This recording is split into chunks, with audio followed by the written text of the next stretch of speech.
Aleluia, Deus é muito bom. Mas apenas lembrando, nós temos, alguns irmãos alguns já estão meio ritmo de férias, alguns do comércio estão trabalhando. Essa época do ano, irmão, porque a gente tem que ficar sempre muito focado, senão a gente perde o fio da meada. Eu só quero avisar que todos os domingos haverá culto, certo? Se você estará viajando, vá na paz, depois eu quero orar por você. Alguns já estarão entrando de férias já a partir de sexta-feira, mas nós teremos culto todos os domingos. Nessa quinta-feira é o último culto de quinta do ano. Nós vamos voltar lá pela segunda quinzena de janeiro, mas todo domingo teremos celebração. Então, se você estiver na cidade, estiver próximo, traga seus amigos, parentes, familiares. Com certeza estaremos juntos cultuando ao Senhor. Amém? Então, fique esperto, fique ligado. Nesse período de dezembro, de final do ano, é uma tendência nossa fazermos planos, fazermos projetos, alguns têm o hábito de escrever, e isso é muito bom, é excelente, escrever planos, escrever projetos. Mas eu quero colocar um fundamento para mim e para você, para como eu e você conseguimos obter êxito em grandes projetos. Você quer saber como obter êxito em grandes projetos? Quem deseja isso? Amém. Então vamos dar uma liçãozinha hoje, muito joia, muito bacana. Em 2 Pedro, segunda carta de Pedro, no capítulo de número 1,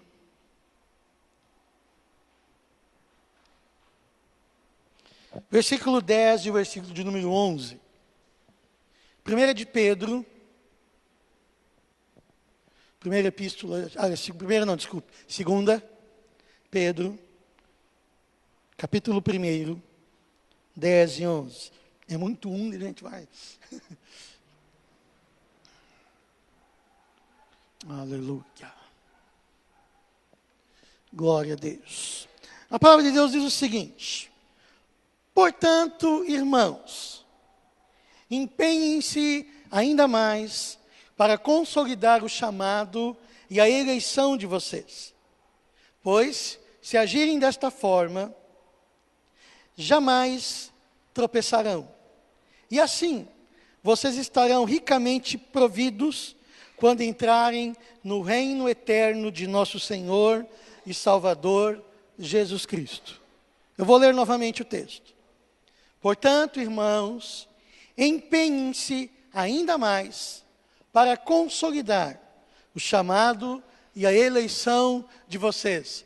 Porque fazendo isso, nunca, jamais tropeçareis.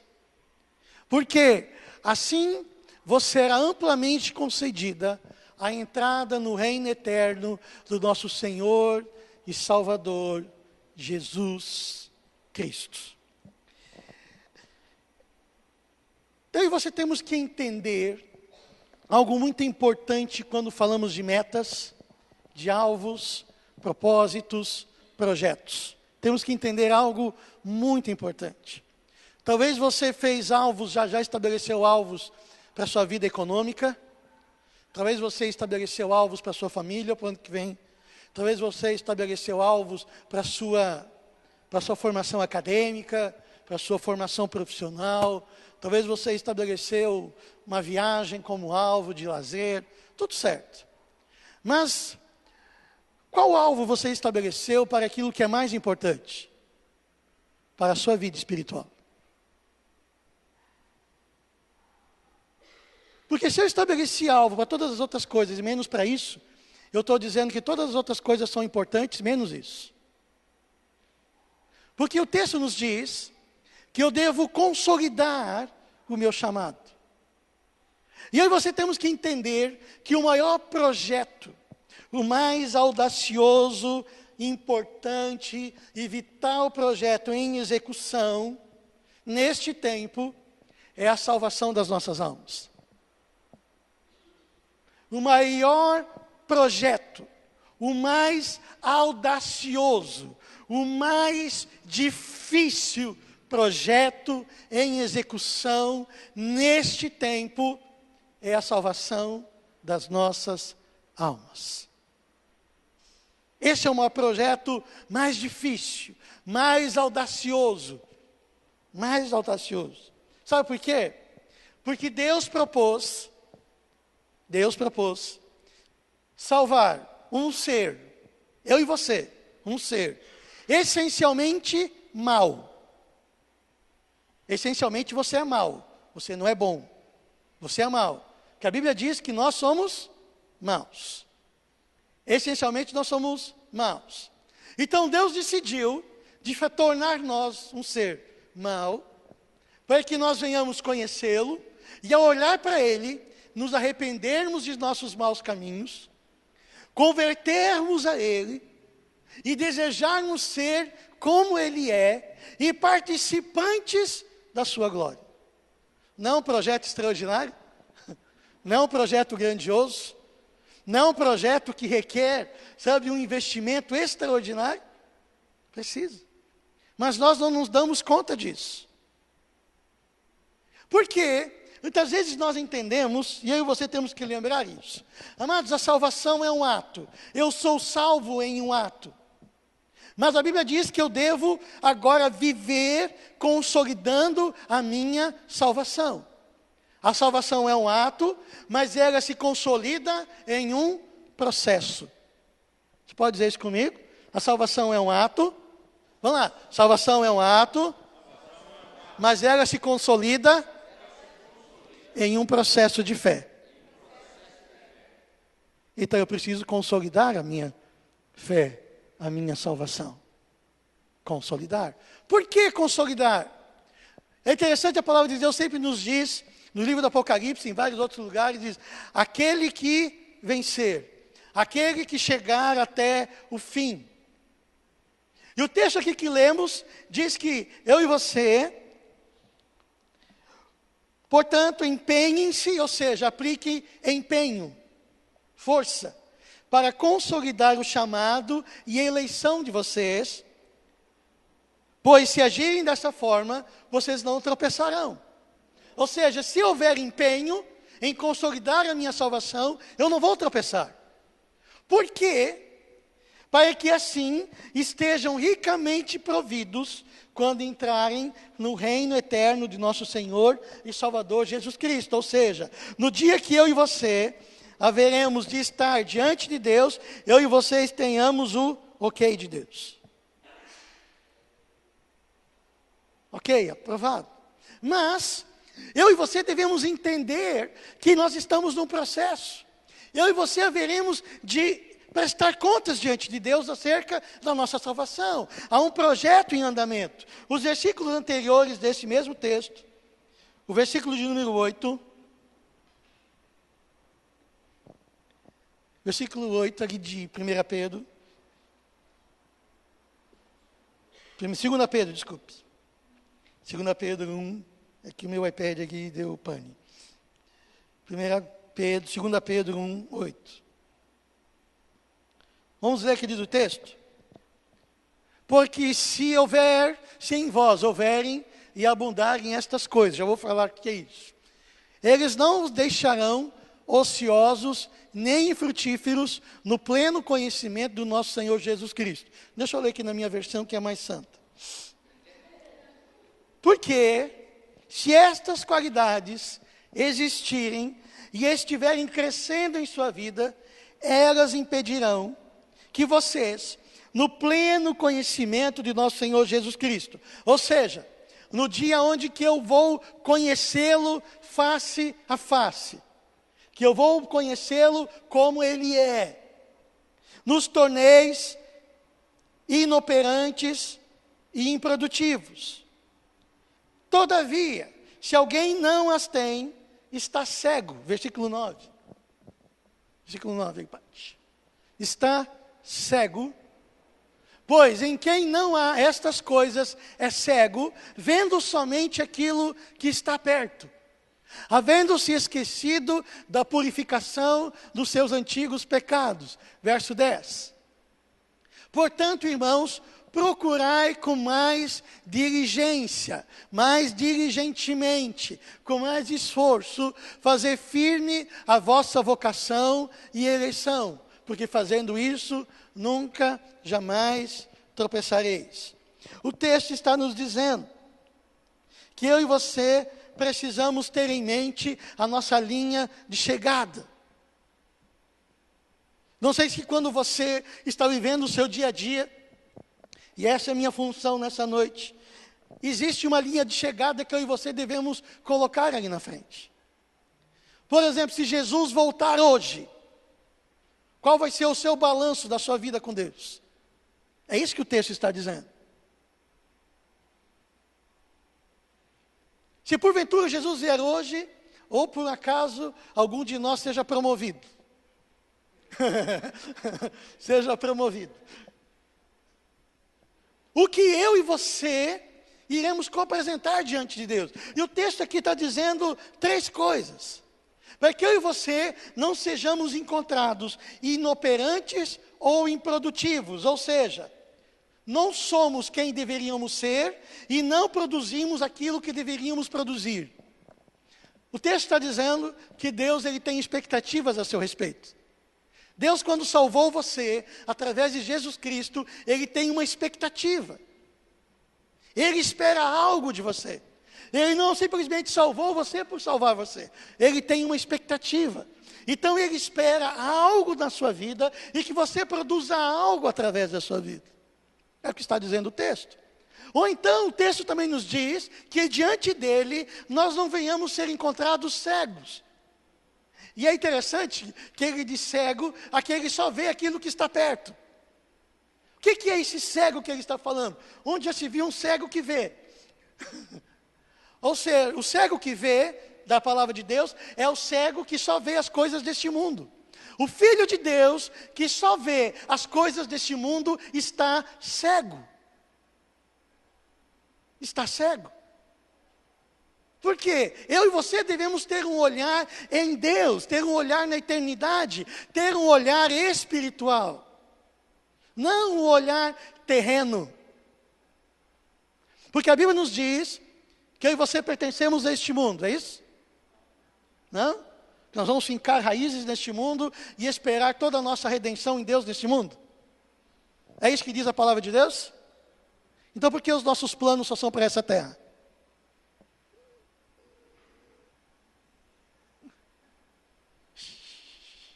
Ai, Jesus. Depois eu vou pegar mais leve, tá, irmão? Só vem, assim, vem tranquilo assim, final do ano. Queridos, nós temos que entender quem somos em Deus. Existe uma linha de chegada. E muitos de nós não estão olhando nessa linha de chegada. Porque quando chegar a linha de chegada, eu vou ter que prestar contas da minha vida com Deus. E talvez muitos de nós vamos ser encontrados inoperantes e improdutivos. Vamos ser chamados de cegos. E ou então a Bíblia nos diz que teremos esquecido da purificação dos nossos antigos pecados. O que o texto está nos dizendo com isso? Ou seja, eu caminho com Deus da mesma forma como eu caminhava sem Deus. Isso é se esquecer de Deus. Deus me salvou para me tirar da vida que eu vivia e me dar uma nova vida. Não para continuar mais com os mesmos valores, com as mesmas práticas e com os mesmos hábitos. Ai, Jesus. Quais são os seus planos para com Deus para 2015, 2016, seus próximos 10 anos?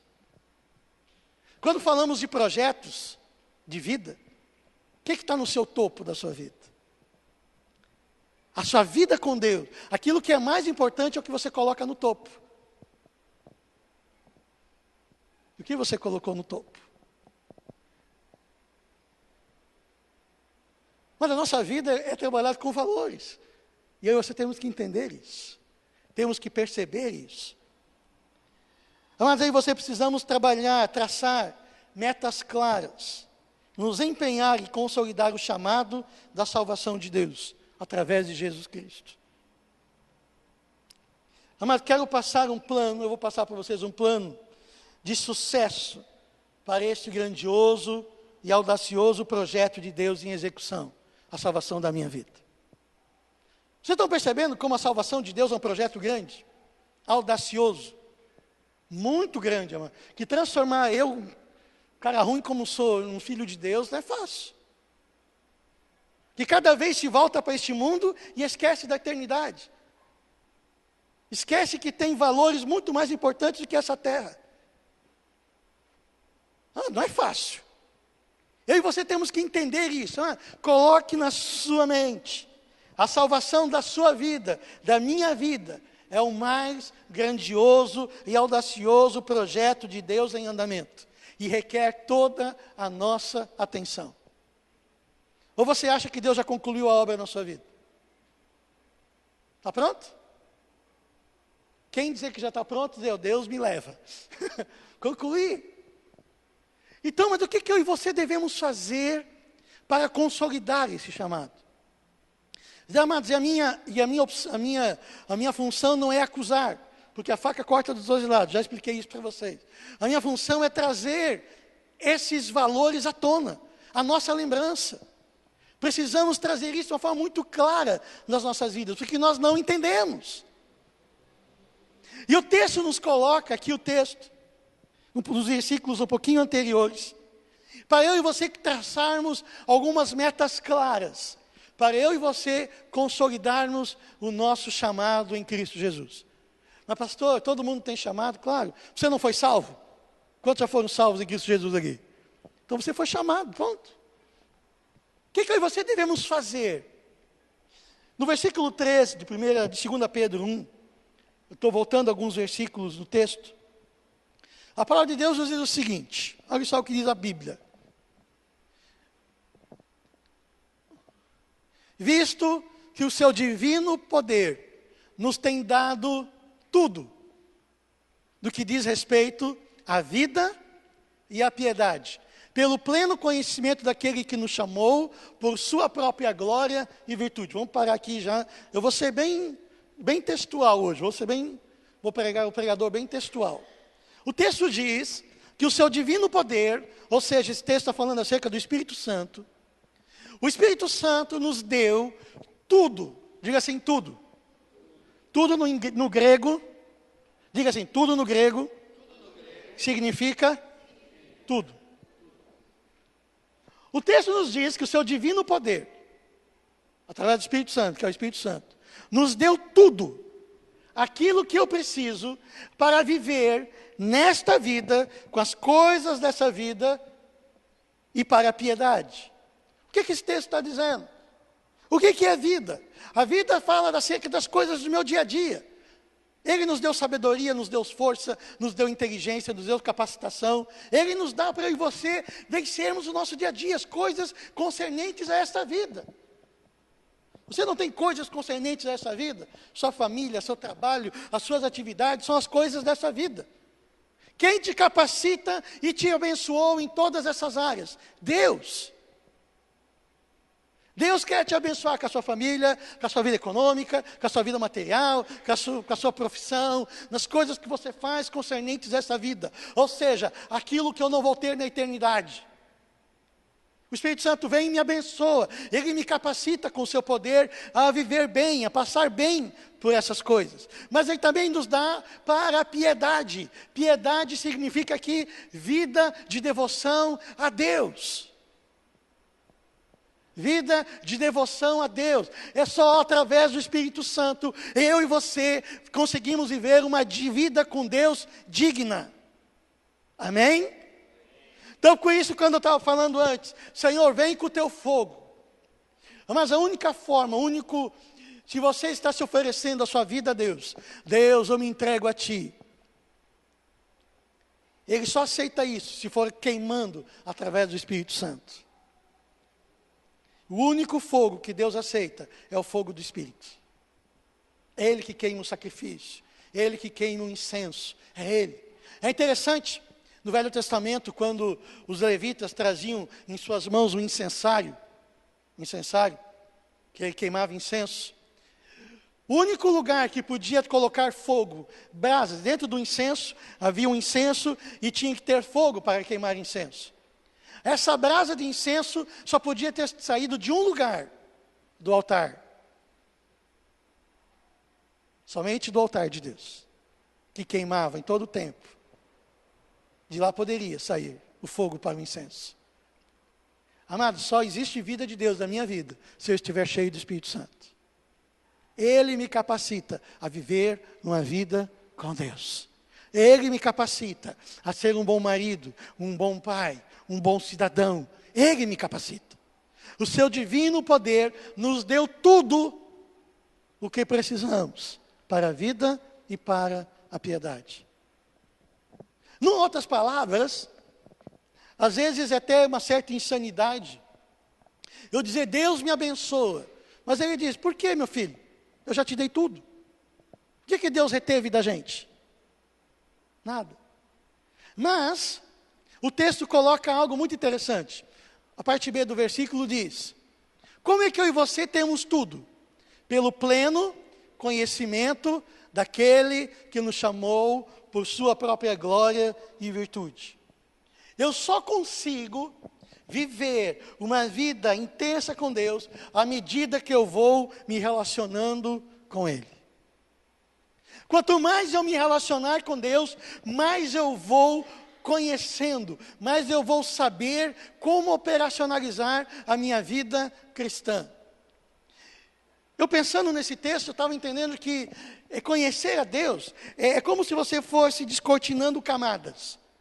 Você conhece um pedacinho, depois conhece outro pedacinho, depois conhece outro pedacinho, e você vai descobrindo ele. É como mais ou menos, e guardando as devidas proporções, que é infinitos, mas por exemplo, digamos que quando um dia você encontrou, você viu a sua esposa ou seu esposo, você conheceu o camarada, aquele dia talvez, e você já se namorou, e você conheceu o nome da criatura, perdoa a criatura, mas o nome do indivíduo. Você conheceu o nome, qual o seu nome? E você saiu de lá, saltitante, o nome, que nome lindo, que pessoa linda, e conheceu o nome. Sabe, aquilo foi o máximo. Mas isso foi suficiente para você? Cara, eu vou ter que me emendar, eu vou ter que propiciar um outro encontro.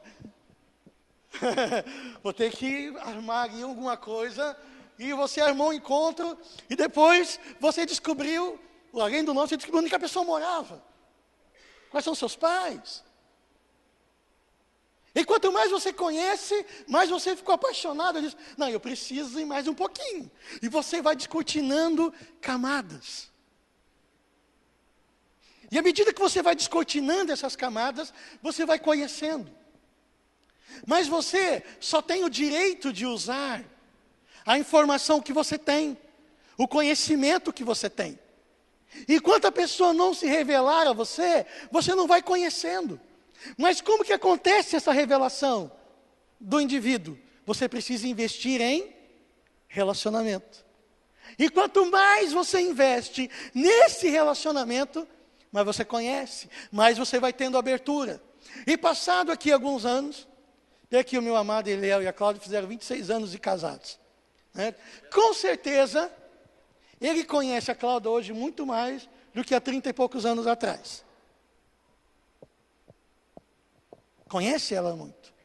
Ele tem um nível de acesso, os dois têm um nível de acesso, um ao outro, que nenhum tem entre um e o outro.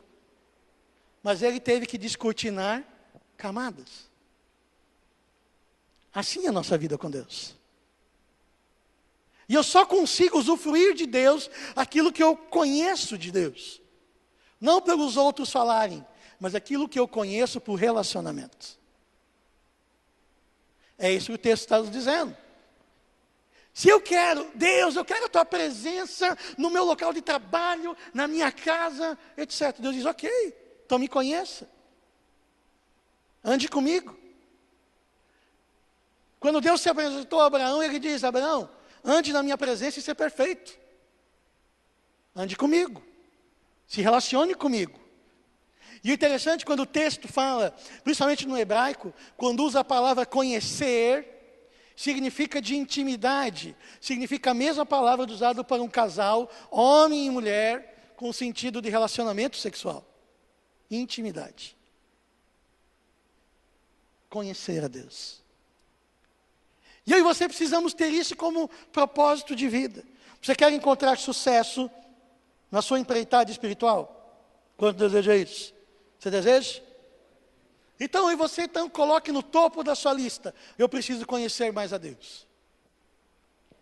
Coloque. Eu preciso conhecer mais a Deus. Depois do texto, ele vai dizendo o seguinte: por isso mesmo, versículo 5. Empenhem-se para acrescentar. É interessante que o texto diz: empregando toda a diligência, ou empenhem-se para acrescentar. Amados, vou dizer algo para você: não existe crescimento em Deus sem esforço. Ah, Jesus, não existe crescimento com Deus sem esforço. Amados, a vida com Deus é pela graça, mas não é barato. O texto diz: aplicar grande diligência, toda diligência. Ou seja, eu tenho que aplicar esforço. Por exemplo, trabalhar para você é importante? O seu trabalho no seu dia a dia? Você todo dia você morre de vontade para fazer isso? Não, amanhã, segunda-feira, imagina amanhã se estiver chovendo, aquela chuva forte, gostosa, abençoada, às 6 horas da manhã. E você lá no seu quarto gostoso, você acorda todo feliz: eu vou trabalhar, eu vou encontrar meus horários de trabalho, o meu chefe abençoado, o meu trabalho que me torna um milionário. Você faz isso? Mas para o seu trabalho você aplica o quê? Esforço. Para o seu trabalho, que paga aquilo que você acha que paga menos que você merece, né? Que tem pessoas lá que só estão se usando de você, que não amam você, só estão usando do seu trabalho, né? É só por interesse o relacionamento. O relacionamento é puramente por interesse, não é? Existe algum amor ali, ou é só interesse? Só interesse. E você aplica todo esforço do mundo, não é? Por exemplo, se o seu carro quebra, você fica em casa dormindo? Não? Por que para a igreja assim? Se seu carro quebra, você vai como? De ônibus, de busão, de bicicleta, tira a zica de algum lugar, sei lá onde é que ela ficou, e vai! Se você talvez está pensando que talvez acha que às 10 horas da manhã vai ficar doente, vai dar talvez uma febre de 37,5 graus, você vai ficar em casa? Sim ou não?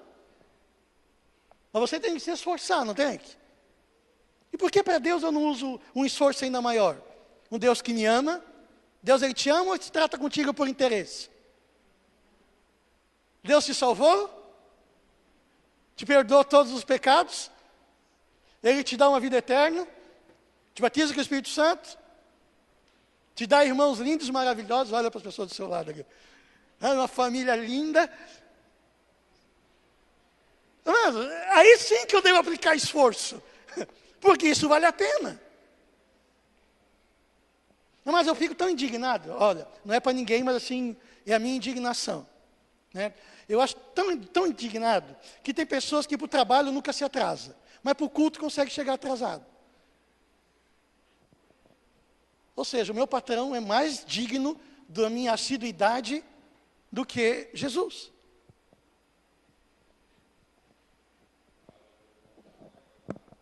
Sabe, eu não entendo. Fala de valores, de conceitos. É nas pequenas coisas que eu conheço, amado. É nos pequenos detalhes, não é nos grandes. E você temos que colocar valor. Colocar valor. Por isso o texto diz, empenhe-se para acrescentar. E é interessante, sabe o que esse texto está dizendo? Esse empenho, no grego, eu estou falando bem no grego, essa palavra significa aquele que se empenha de tal modo com desejo de quebrar recordes. Recordes. Ou seja, fala de um atleta que ele alcançou, ele fazia 100 metros em 10 segundos, e agora ele quer fazer 100 metros em 9 segundos. É o Usain Bolt. Certo? Mas por um segundo ele aplica todo esforço possível. Isso deve ser a nossa vida para com Deus. É isso que o texto está dizendo. Mas aplicar esforço em quê? Com qual propósito? Daí ele coloca uma série de virtudes que eu e você devemos buscar, características que eu e você devemos buscar. A sua fé, todos vocês têm fé. Você tem fé? Eu tenho fé. A sua fé devemos aplicar o quê? Virtude. Acrescentai à sua fé virtude. Não basta só ter fé, é preciso ter virtude. O que significa aqui virtude? Virtude significa uma conduta íntegra, irrepreensível diante de Deus e dos homens. Fala de conduta moral, irrepreensível. Isso é virtude. Conduta moral irrepreensível. Eu preciso, agora eu fui salvo em Cristo Jesus. Agora eu preciso acertar a minha vida. Eu preciso buscar uma conduta irrepreensível. Ah, mas eu não tenho vontade. Aplique esforço. Ponto. Ah, mas eu não consigo parar de mentir. Aplique esforço. Esforço. É o que a Bíblia está dizendo. Trazei, mas o texto está dizendo, você quer crescer, você quer ser, o Deus olhar lá naquele dia, e você dizer, uau, filhão, beleza. Então aplique esforço, virtude na sua vida. Depois o texto vai dizendo, a virtude, o conhecimento. Que conhecimento é esse? Conhecimento de Deus. Eu preciso conhecer a Deus. E em Jeremias 9, 23, 24, não precisa abrir o texto, diz o seguinte: não se glorie o homem na sua riqueza, na sua sabedoria, mas glorie-se em algo, em conhecer-me e compreender-me. Em conhecer-me e compreender. É meu dever cristão aplicar esforço em conhecer a Deus. Oséias 3, 6 diz: conhecereis o Senhor, esforçai-vos por conhecê-lo. Aplicar esforço. Conhecer a Ele.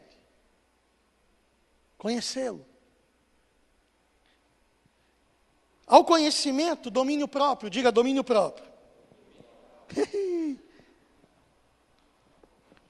Esse texto, domínio próprio, significa aquele que domina sobre seus desejos e os submete à obediência a Cristo. É alguém, agora presta atenção nisso, é alguém que já abandonou o pecado. O texto aqui não está falando de pecado. O texto está falando daquilo que eu abro mão, do que é lícito por amor ao reino. Eu abro mão do que é lícito por amor ao reino. Porque o apóstolo Paulo diz: tudo posso, mas em tudo convém. A figura aqui desse texto, sabe o que significa essa figura desse texto? Também remonta, a palavra remonta ao atleta. Ao atleta, por exemplo, você pega, não sei se você já viu entrevista de atletas de alto rendimento. É muito interessante. Nos dá um banho na gente. Esses caras, quando se convertem, eles são punk. Porque eles sabem o que é abster-se por um propósito. O atleta tem que dormir cedo, não come tudo o que quer, não come tudo o que gosta, ele faz aquilo que precisa fazer. Enquanto muitas vezes agora, muitos atletas que vão entrar já em competição no início de janeiro, eles não vão se esbaldar na ceia de Natal, eles vão ser completamente limitados naquilo que eles querem fazer. Eles têm vontade de fazer? Tem, mas eles não fazem por quê? Em função de um propósito. Isso é domínio próprio. Você abre mão daquilo que te é lícito, por um propósito maior. Por um propósito maior. É isso que você temos que entender. Porque a gente não tá, o texto aqui não fala de pecado. Pecado aí você já vencemos. Se não venceu ainda, se apresse em vencer. Se não te pertence mais. Eu e você devemos o quê? Abrir mão daquilo que nos é lícito muitas vezes. Ah, mas eu quero ficar descansando hoje, etc. Tá, mas você ficou sabendo que tem um casal que está precisando de ajuda. É lícito o seu descanso? É. Mas tem uma pessoa que está precisando de ajuda. E aí?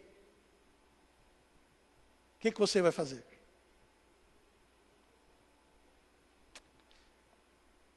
Domínio próprio. Eu faço aquilo que deve ser feito. Mas o reino de Deus. Depois ao domínio próprio, o texto diz, fala de perseverança. Diga, perseverança. Mas perseverante é aquele que não se desvia de sua fé e propósito.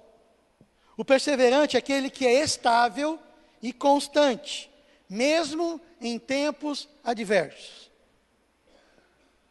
Constante, mesmo em tempos adversos. E estável. É aquele que diz, para onde eu vou? Vou para tal lugar. E fechou o tempo, deu tudo errado. Para onde você vai? Eu vou para o mesmo lugar. Ele é perseverante. Perseverante, sabe o que é o perseverante? Digamos que alguém resolve fazer um curso universitário. Pega aqui o exemplo da Paty. Curso universitário longo, caro, difícil. Naturalmente, muito difícil de ser realizado. Difícil. Mas é um alvo, eu vou chegar lá. Eu vou chegar lá. E você começa. Mas eu não vou ter dinheiro. Vai ser muito difícil. Mas você continua. Você avança. E apareceu mais uma dificuldade. O que eu faço? Eu avanço. E deu outra dificuldade. Eu avanço. E outra dificuldade. Eu avanço. Às vezes não na mesma velocidade. Mas eu continuo avançando. Esse é o perseverante. Ele é constante em Deus. E eu gosto de um princípio, eu gosto de comparar o perseverante com o bate-estaca. Você já viu quando estão construindo um prédio? Tem uma bate-estaca, uma estaca que eles colocam às vezes de 10, 15 metros de profundidade. E ela está toda para o lado de fora. E de repente colocam, com um martelo enorme, sabe, um martelão, sei lá o nome daquilo. E é o bate-estaca.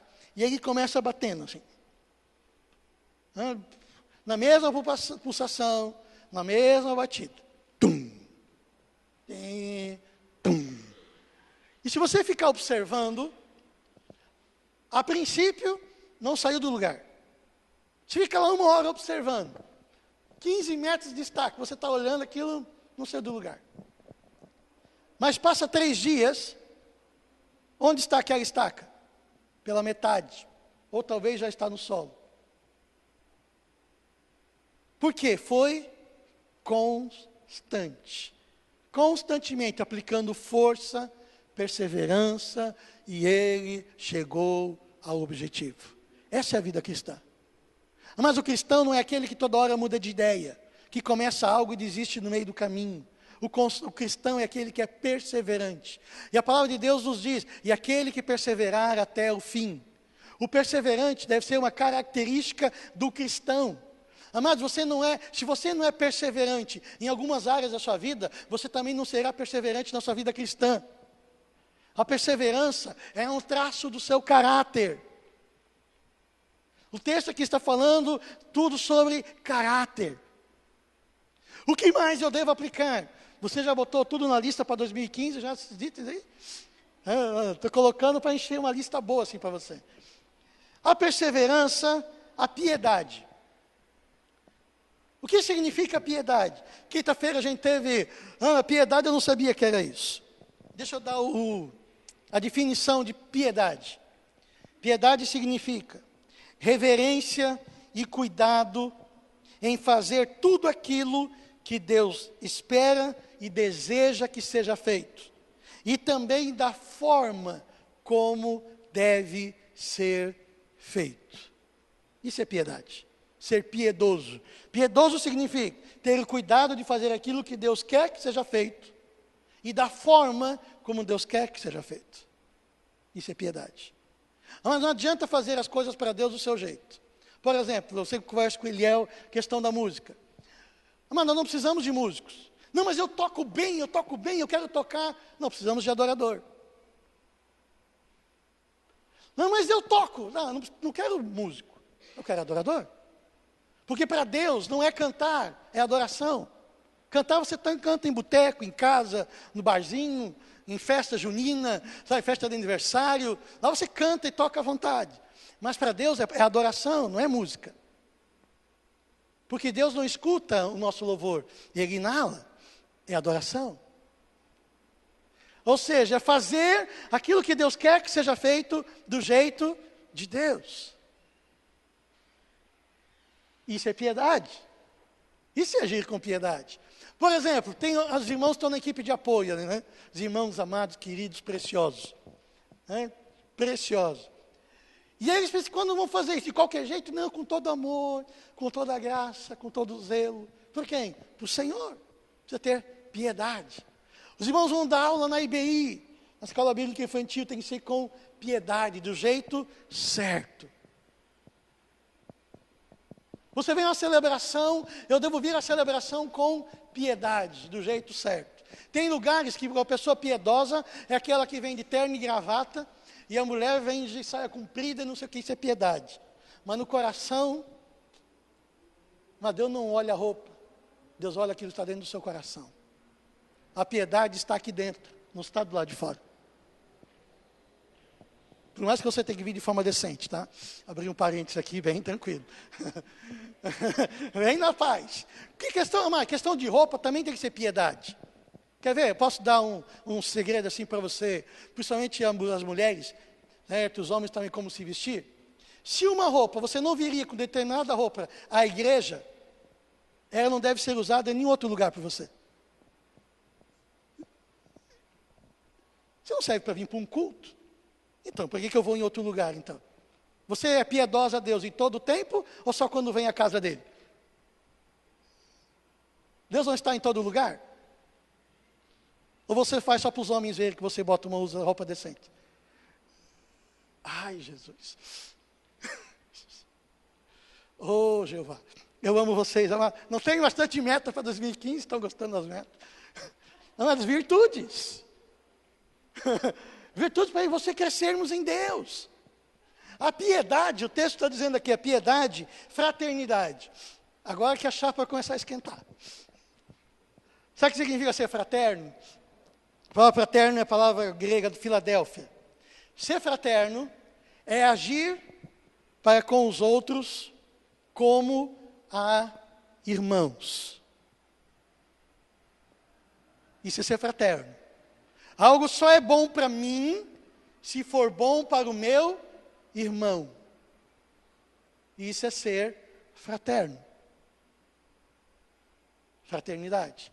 Ou seja, sabe aquele seu colega de trabalho abençoado? Sabe? Aquele, o mais abençoado que você tem lá?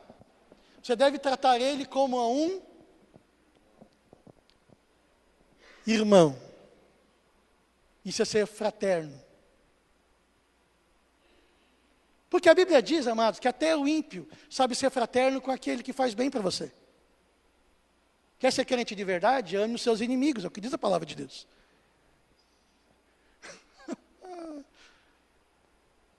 Nós temos que crescer, isso é ser fraterno. Fraternidade. Ser fraterno. E por último, de a fraternidade, o amor. Geralmente as pessoas dizem que é fé e amor. Não, tem virtude, tem conhecimento, domínio próprio, perseverança, fraternidade e amor. O que é esse amor que eu e você devemos acrescentar na nossa vida?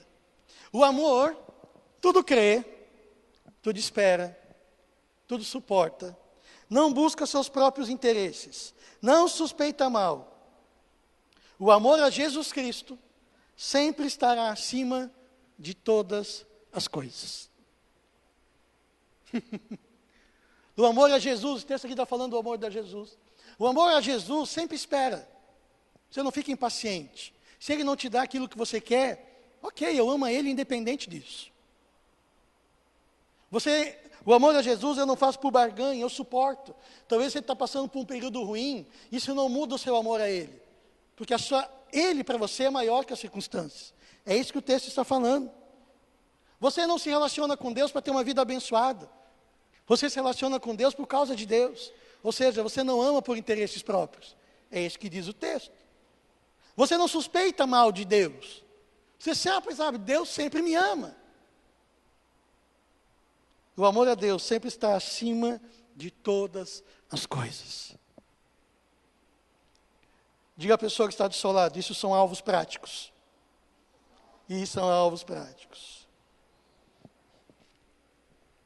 Por quê? Se estas qualidades, agora vamos para o texto. Mas lembram das qualidades? Preste atenção, cutuca a pessoa que está do seu lado, fique ligado, preste atenção. Se estas qualidades existirem e estiverem crescendo em sua vida, estou lendo o texto, elas impedirão que vocês, no pleno conhecimento do nosso Senhor Jesus Cristo, ou seja, no dia que Ele vier, nós sejamos achados inoperantes e improdutivos. Todavia, se alguém não tem essas virtudes, é cego, só vê o que está perto, esquecendo-se da purificação dos seus antigos pecados. Portanto, irmãos, empenhem-se para consolidar o chamado da eleição de vocês, pois se agirem desta forma, jamais tropeçarão. É legal o texto, ele diz, se eu agir dessa forma, se eu tiver essas virtudes, eu não vou tropeçar, eu vou levar a minha vida cristã a bom termo, e assim vocês estarão ricamente providos, quando entrarem no reino eterno de nosso Senhor Jesus Cristo. Aleluia! Você deseja isso? Mas olha só algo tremendo. No versículo 4, eu quero terminar com esse versículo. Desta maneira, versículo 3 e 4, seu divino poder nos deu tudo que necessitamos para a vida e para a piedade, por meio daquele que nos chamou para a sua glória e virtude. E desta maneira, preste atenção nisso, Ele nos deu grandíssimas e preciosas promessas. Que promessas? Para você se tornar rico neste mundo? Para você ter uma família feliz? Não. Para que eu e você tornássemos participantes da natureza divina, havendo escapado da corrupção que pela concupiscência há no mundo. Uau! Todas essas virtudes que eu li representam quem Deus é. Deus é assim. Mas a maior promessa de Deus para a sua vida é que Ele quer que você seja quem Ele é. Você tenha a mesma natureza de Deus. Você não entendeu o que eu disse. Se eu dissesse para você que a promessa de Deus é que você recebesse 10 milhões de dólares, você ia dar um grito de aleluia e glória a Deus, não ia? Agora que a promessa de Deus, as maiores e grandiosas promessas, é que você se torne igual a Deus é, participando da natureza divina, isso não tem valor?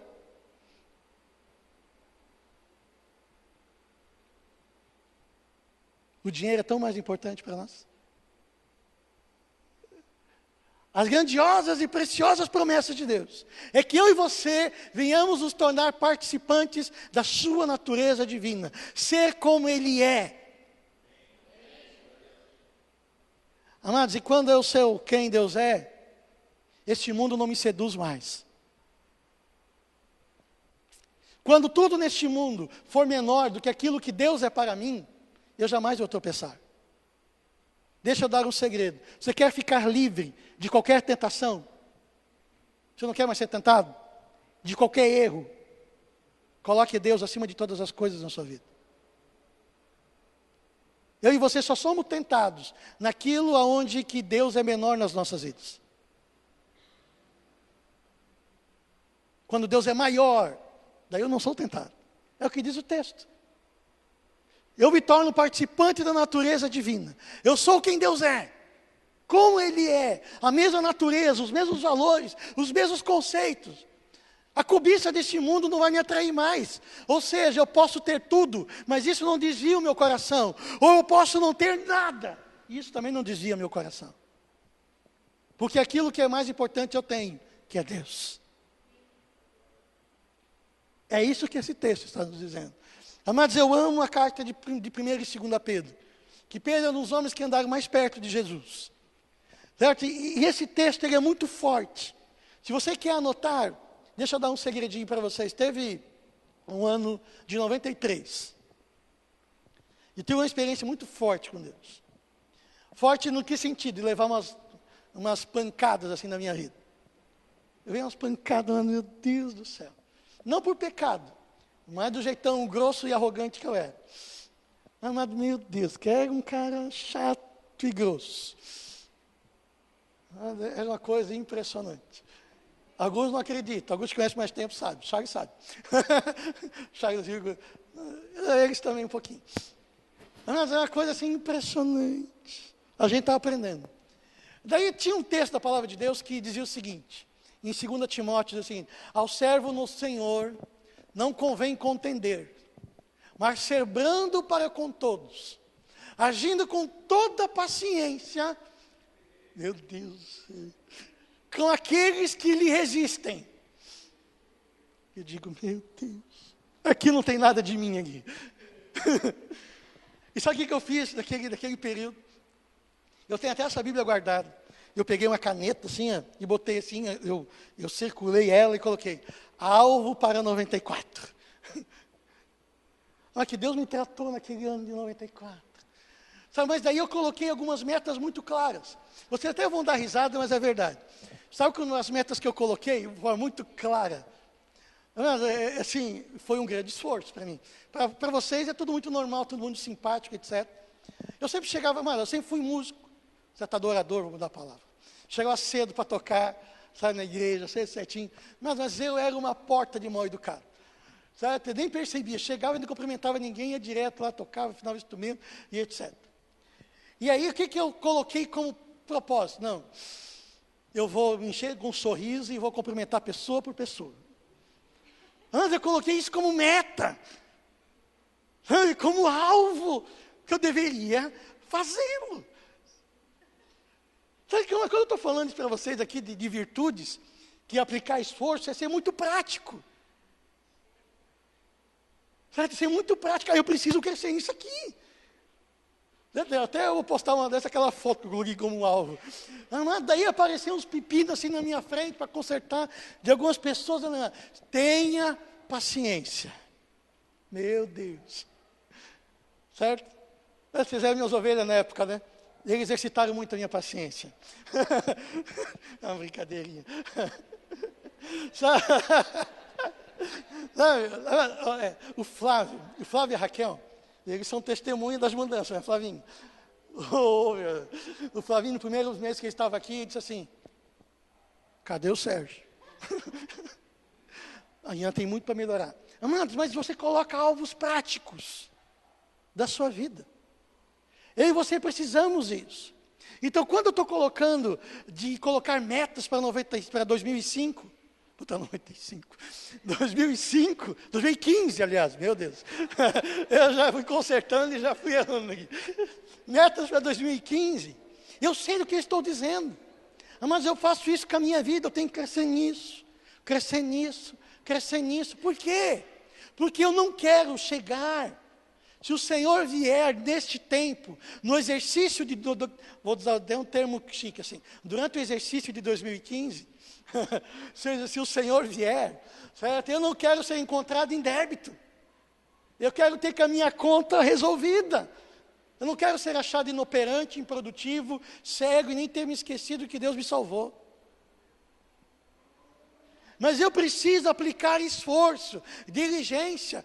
Mas tudo aquilo que eu coloquei hoje, não foi para acusar você. Foi no sentido de, cara, tem mais. Tem mais para a sua vida em Deus. E saiba, se você priorizar a sua vida com Deus, as demais coisas da sua vida vão se acertar. Mas priorize Deus, não este mundo. E não faça de Deus o teu servo para resolver as coisas deste mundo. Priorize Deus. E Ele vai te dar sabedoria e graça de como consertar as suas coisas neste mundo. Amém?